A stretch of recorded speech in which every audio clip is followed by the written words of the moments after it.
Hello students, you are welcome to crack zone English comparative classes. I am K Malhotra. फिर से मैं वही 10+2 Bihar board के लिए इंग्लिश का पोएट्री सेक्शन से 4th लेसन का ओड टू ऑटम का मैं ऑब्जेक्टिव क्वेश्चंस को लाया हूँ। याद रखिएगा, हालांकि मैं आपको ओड टू ऑटम मैंने पढ़ाया है, और याद रखिएगा ये आपका ऑब्जेक्टिव क्वेश्चंस है, और ऑब्जेक्टिव क्वेश्चंस के माध्यम से हम आपको इन डेप्थ में समझाएंगे ताकि जितना भी एग्ज़ाम्स में क्वेश्चंस आए वो आपसे बन जाए। Okay. Ode to autumn by John Keats. Ode to autumn का जो कवि है वह जॉन कीट्स है। इनका जन्म 1795 में हुआ और 1821 में ये मर गए। ओके। रोमांटिक पोएट, याद रखिएगा इनको रोमांटिक पोएट कहा जाता है। रोमांटिक कवि में बहुत सारे कवि आते हैं, जैसे एस.टी. कॉलरिज हो गया, पी.बी. शैली हो गया, बायरन है, तो बहुत सारे ऐसे पोएट हैं। ऑब्जेक्टिव का पहला सवाल याद रखिएगा, ऑब्जेक्टिव क्वेश्चंस का पहला सवाल है कि जॉन कीट्स वाज इंटरेस्टेड इन। अब एक चीज़ याद रखिएगा कि जॉन कीट्स वाज इंटरेस्टेड इन, इस कवि को क्या चीज़ में इंटरेस्ट था। 4 ऑप्शंस दिया हुआ है, हॉकी है, फुटबॉल है, चेस है। Okay, I just tell you, John Keats was interested in. Hockey था क्या? नहीं, हॉकी नहीं था। फुटबॉल ये भी नहीं था, चेस नहीं था, बॉक्सिंग था, यानी कि ऑप्शंस नंबर डी आ जाएगा। John Keats was interested in boxing. How many years did John Keats remain on earth? तो याद रखिएगा 1795 और 1821 है, तो 1821 में से अब आप 1795 को माइनस कर दीजिए तो आपका आ जाएगा 26। और ऑप्शन में देख लिए कि आपका ऑप्शंस कहाँ है। 46 ईयर्स ये आउट हुआ, 29 ईयर्स ये भी आउट हुआ, 16 ईयर्स ये भी आउट हुआ, 26 ईयर याद रखिएगा आंसर आपका यही है। याद रखिएगा जॉन कीट्स मात्र धरती पर 26 वर्ष तक ही जिंदा रहा। Okay. John Keats study in, याद रखिएगा जॉन कीट्स स्टडी इन्होंने पढ़ाई कहाँ किया। क्या वह कैम्ब्रिज में किया, क्या ऑक्सफोर्ड में, या क्लार्क्स स्कूल, या देहरादून? याद रखिएगा देहरादून, चूँकि ये तो इंडियन है तो देहरादून तो हो ही नहीं सकता है। क्लार्क्स स्कूल, ऑक्सफोर्ड में कौन पढ़ाई किया था, क्या बताएगा था? जॉर्डन। तो याद रखिए ये भी आउट हुआ। कैम्ब्रिज नहीं, याद रखिएगा ये है क्लार्क स्कूल, यानी कि सर आपका जो आंसर होगा वो हो जाएगा C. Okay. John Keats is known as a और एन डैश पोएट। याद रखिएगा सामने लिखा हुआ है कि जॉर्डन को क्या कहा जाता है, क्या पीपल्स पोएट कहा जाता है। तो पीपल पोएट्स में आपको कौन आता है? तो मैंने आपको बताया था कि पीपल्स पोएट में आपको वाल्ट व्हिटमैन आते हैं, तो ये आउट हुआ। चिल्ड्रेन में वाल्टर डेलामेयर होते हैं, तो ये आउट हुआ। रोमांटिक, याद रखिएगा रोमांटिक में ये आपका है रोमांटिक। मेटाफिजिकल में तो जॉर्डन साहब हैं, तो याद रखिए ये आउट हुआ। आपका जो आंसर हो गया वो हो गया C. Okay. 5 questions to a nightingale. याद रखिएगा ये सर आपका एक जॉन कीट्स का वर्क्स है। याद रखिएगा to a nightingale has been composed by. इस वर्क्स को कौन लिखा? वर्क्स का मतलब काम नहीं, वर्क्स का मतलब रचना। याद रखिएगा तो टू ए नाइटिंगेल किसके द्वारा लिखा गया? विलियम वर्ड्सवर्थ के द्वारा। तो याद रखिएगा ये नहीं होगा। विलियम वर्ड्सवर्थ को याद रखिएगा ये लवर ऑफ नेचर है, नेचर पोएट है, तो याद रखिएगा इन्होंने टू ए नाइटिंगेल को नहीं लिखा था। ओके। जॉन कीट्स, याद रखिएगा टू अ नाइटिंगेल को लिखने वाले जो पोएट हैं वह जॉन कीट्स हैं, तो याद रखिएगा आपका आंसर बी हो जाएगा। जॉन कीट्स बहुत सारे वर्क्स को लिखे हैं।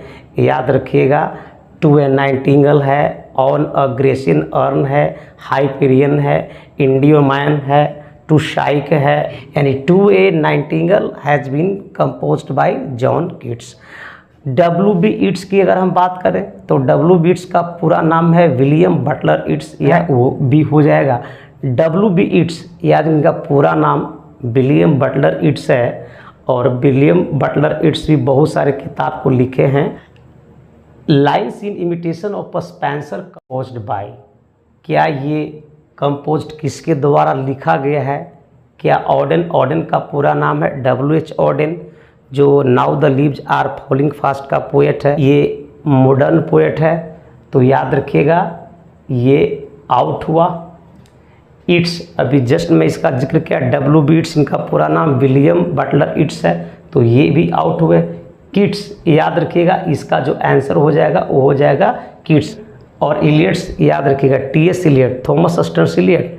याद रखिएगा मैकाविटी द मिस्ट्री कैट, ये आप ही का चैप्टर पे पढ़ना है, पोएम में शायद 7 लेसन है मैकाविटी द मिस्ट्री कैट। याद रखिएगा ये एक ह्यूमोरियस पोएट में आता है, याद रखिएगा। तो ये भी आउट हुआ, आपका जो आंसर हो जाएगा वो हो जाएगा C. Okay, lines in imitation of Spenser is John Keats, क्या ये 4th पोएम है, 3rd पोएम है, 2nd पोएम या 1st पोएम है? I would like to tell you lines in imitation of Spenser is John Keats is 1st poem. याद रखिएगा आपका answer हो जाएगा डी, नॉट बी। आपका जो आंसर हो जाएगा D, not C, not B, not A. 4th poem, 3rd poem, 2nd poem में नहीं था, 1st poem. 1st poem will be the right answer. Okay, the poem lines in imitation of Spenser was published in 1950। याद रखिएगा ये out हुआ। 1821 याद रखिएगा ये राइट आंसर है। 1721 ये आउट हुआ। 1795 ये भी आउट हुआ। The poem lines in imitation of Spenser was published in 1821। Okay, 9th question, when did John Keats die? याद रखिएगा जॉन कीट्स कब मरा था? When did John Keats die? 1820 नहीं, 1821 में। याद रखिएगा जॉन कीट्स डाई 1821 में। 1816 नॉट, 1817 नॉट। आपका जो आंसर होगा वो हो जाएगा B. Okay, 10, John Keats died because of.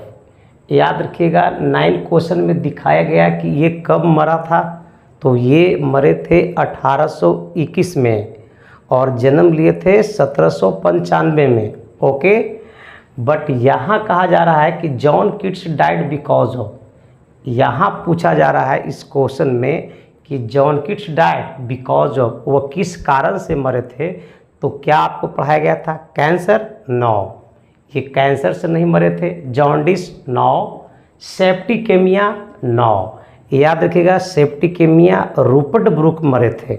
Okay, सो ये भी आउट हुआ। याद रखिएगा जॉन कीट्स जो डाइड हुए थे, कारण क्या था? टीबी। याद रखना टीबी से वो मर गए थे। Okay, 11, Endymion was published in. याद रखिएगा इनका बहुत सारे वर्क्स में बताए थे कि जॉन कीट्स का हाइपेरियन है, एंडीमॉन है, ऑन अ ग्रेसियन अर्न है। तो उसमें से ये पूछ रहा है कि ये जो एंडीमॉन वाज पब्लिश्ड, ये जो पब्लिश किया गया वो कितना ईयर में किया गया? क्या 1870 में, 1871 में, 1818 में या 1811 में? तो याद रखिएगा 1870 आउट हुआ, 1871 आउट हुआ, 1818 में ये भी आउट हुआ। आपका जो आंसर हो गया 1811 में। याद रखिएगा एंडीमॉन पब्लिश किया गया था।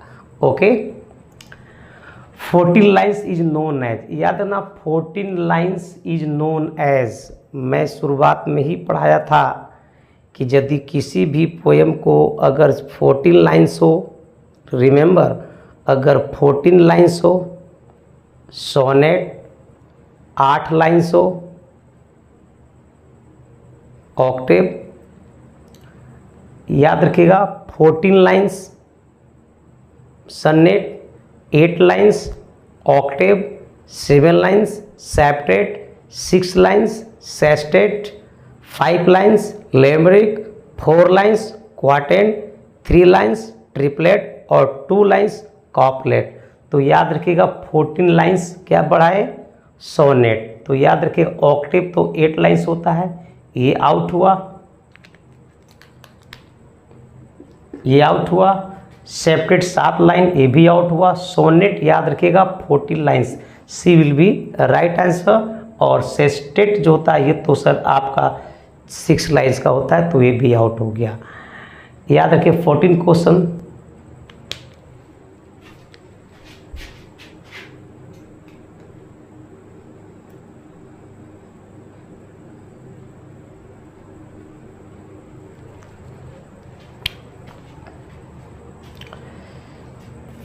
Question, in gap new leaves and fruits come out on the trees. याद रखिएगा new leaves and fruits come out on the trees which season, summer no, winter no, spring और रेनी सीजन है। तो याद रखिएगा आपका जो आंसर होगा वो हो जाएगा सी, स्प्रिंग। ओके, याद रखिएगा रेनी सीजन में पेड़ पौधे बाहर उगते हैं, फ्रूट्स नहीं, इसलिए आपका जो आंसर हो जाएगा वो हो जाएगा C. Okay, 15 question, autumn is the season of mellow. Autumn is the season of mellow, winter, summer, spring, fruitfulness. क्या आंसर हो सकता है? I would like to tell you, autumn is the season of mellow, winter no, summer no, spring not. Your answers will be D, fruitfulness. Fruitfulness will be the right answer. Okay. 16 and last question, 3 lines. याद रखिएगा ये 3 lines है, is known as octave, sestet, sonnet और triplet। याद रखिएगा octave 8 lines, sestet 6 lines, sonnet 40 lines और triplet 3 lines। It means your answers will be D. Okay.